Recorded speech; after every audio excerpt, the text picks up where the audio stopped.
Alors bonjour, je vais vous parler des empreintes génétiques. Donc au départ, pour identifier un individu, il suffisait de prélever ses empreintes digitales ou les empreintes palmaires. Et puis on s'est rendu compte que ces empreintes avaient un certain nombre de limites. Et c'est pour ça qu'on est passé aux empreintes génétiques. Donc si on compare les individus A, B, C, D et E, on se rend compte que, vous voyez, ils ont des profils comme des bandes et qui sont indépendantes, qui sont différentes les uns des autres. Donc un petit peu à l'image d'un code barre, hein, chaque individu peut être caractérisé par un code barre et et peut-être identifié par son profil génétique. Alors si on regarde on compare les individus B et E, ben, on se rend compte qu'ils sont identiques, mais tout simplement parce que ce sont des vrais jumeaux. Alors pour réaliser ces empreintes génétiques, eh bien, il faut mettre en évidence un certain nombre dits de marqueurs.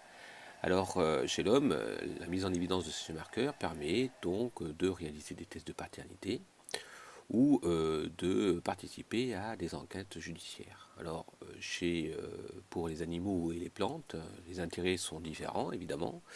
On peut définir comme ça de nouveaux individus, de nouvelles espèces, de nouvelles variétés végétales, de façon à les classer, les protéger, et éventuellement mettre en évidence donc de nouveaux gènes, des gènes d'intérêt agronomique ou technologique.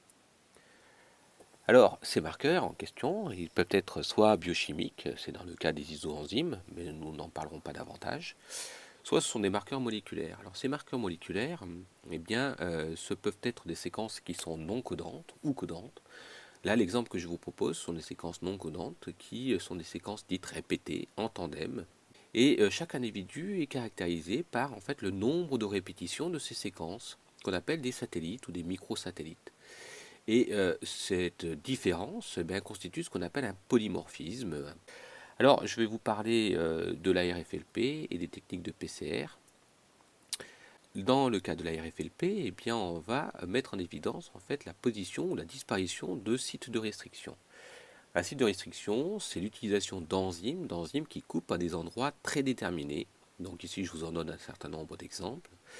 Et notre séquence génétique est caractérisée par la présence ou l'absence de ces sites de restriction. Donc le principe consiste tout simplement à prendre notre génome, de le couper au niveau de ces fameux sites de restriction, qui peuvent être présents ou pas. Et s'ils sont présents, on va couper et on va générer comme ça des fragments de taille différentes, que l'on va séparer ensuite par électrophorèse et que l'on va révéler par technique de rayon X. D'accord. Donc là, je ne sais pas pourquoi ça s'est arrêté.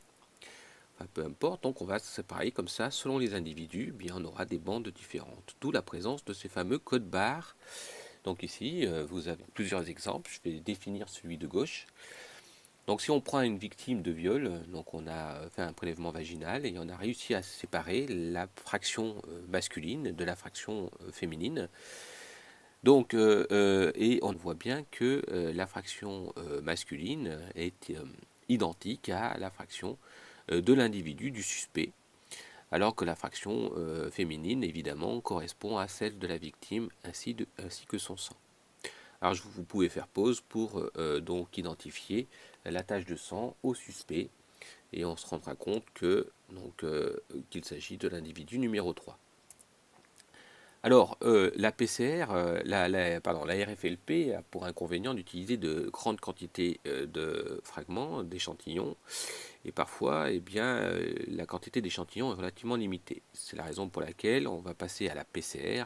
La PCR a pour avantage d'utiliser de plus faibles quantités d'échantillons, et elle consiste tout simplement à amplifier les séquences répétées dont je vous ai parlé.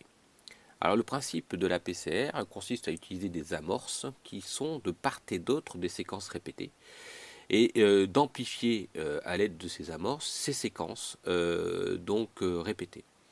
Et on va les amplifier comme ça à l'aide de nombreux cycles et de réaliser encore une fois notre code barre un petit peu à la manière de profil que je vous présente ici.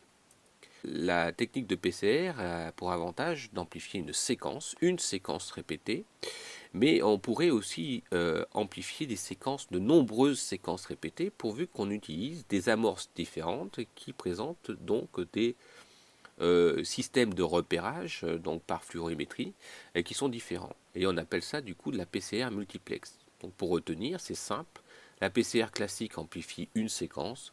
La PCR multiplex va amplifier de nombreuses séquences. Alors le principe est simple, c'est qu'on utilise ce type de technique pour faire des recherches de tests de paternité. Donc il suffit de regarder toujours partir de l'enfant et de repérer ce qui a pu être donné par le père ou la mère.